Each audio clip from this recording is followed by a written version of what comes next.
hello, and welcome to week number 5 of your workout.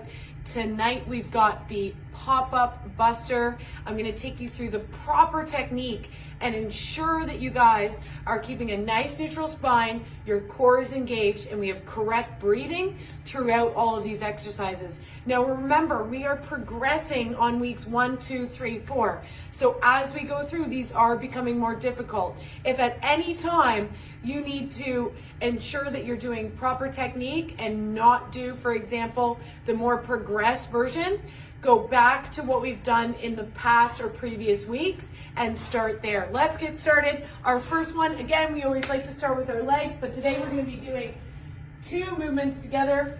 We've got our squat dumbbell thrusters. Now in this movement pattern, we're starting with dumbbells that you can consistently do for 45 seconds. So we're doing 45 seconds on, and then we're doing 15 seconds off and a break in between each set.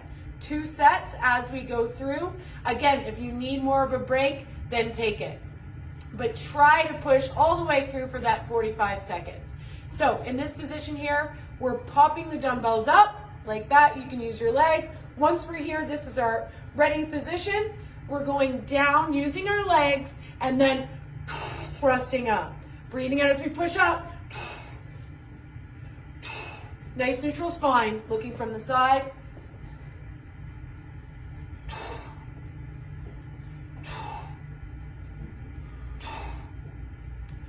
Ensure that we're not having any forward flexion or extension, and we're doing a nice correct form on our squats. After we bring it back down, put the dumbbells down. If those were too heavy for 45 seconds, do a different dumbbell. Decrease the weight because we want to make sure that you're going all the way through for those full 45 seconds. 15-second break, then we're right into our crank it pull-up. Now, this week, we're doing a more advanced crank it pull-up than we've done in the past, but you've already done this technique with the crank it pull-up in our initial weeks. Now we're actually going into a crank it pull-up closer towards the anchor point, and if you feel comfortable, for the first round, you're going to raise your right leg, and it's one leg, crank it pull-up. And switch after you're done your second set. Looking up at the anchor point, nice neutral spine. If it ever gets hard, just take a few steps back and make sure that you can keep that nice constant tempo. 1, 2, 1, 2. Breathe out as you pull up. You guys got this. Next one, we've got Medball Slams. It's the first time that we've done our Medball Slams. So you're grabbing whichever med ball you have in the gym. Again, choose a med ball that you are able to lift for 45 seconds and that you can consistently do this for 45 seconds.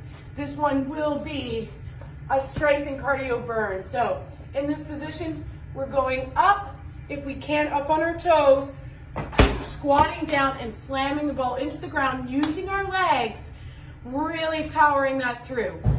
Grabbing the ball up, if we can, on the bounce, catching it, up again, catch, up, just like that. Keep it going. 45 seconds. If you need a break, take it. And then get back on, keep going for 45.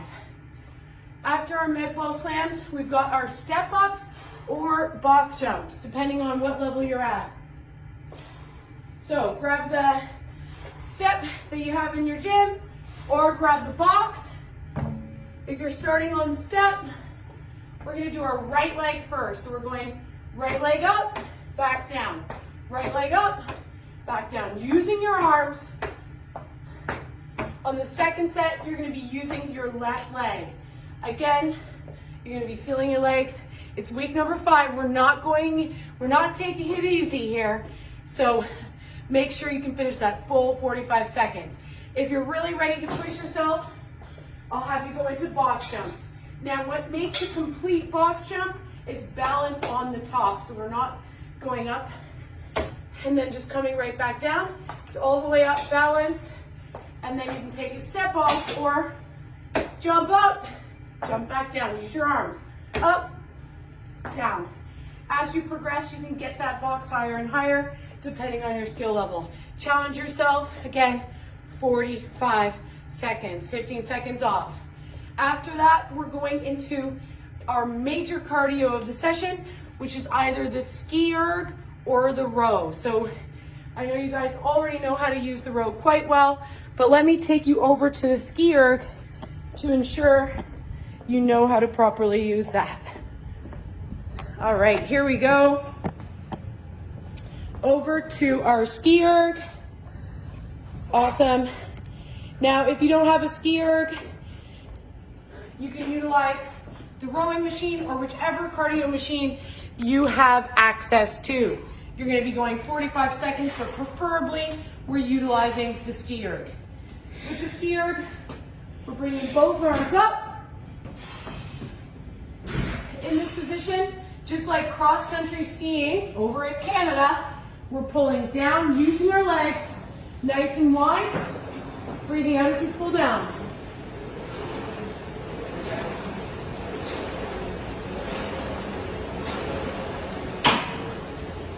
Going hard for 45, you've got the screen on the actual Ski-Erg. Make sure you push yourself, breathe every time that you pull down is super, super important when utilizing the Ski-Erg. Then we're coming in for our last exercise of the day. Over here, we've got the BOSU.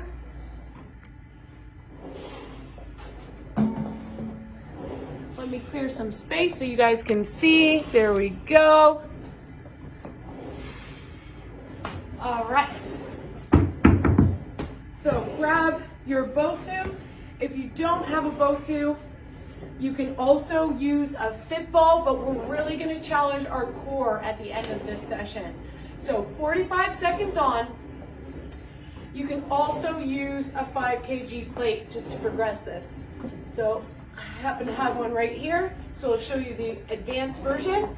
In this version, you're holding the plate up like this, going down, breathing out every time. Take that one step further, down,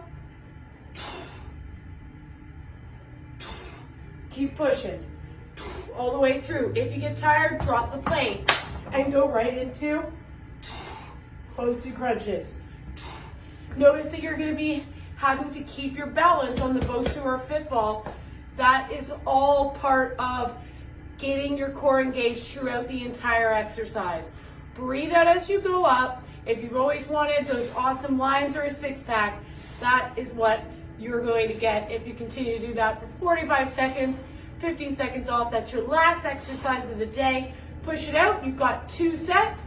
Remember, we're always warming up. 5 minutes on your favorite cardio machine. Get into some nice dynamic stretches, arm swings back and forward, toe touches side to side, leg swings as well. After you're done, make sure you do a full cool down. So cool down stretch. If you've got ropes at the gym, utilize those and do some nice passive stretching.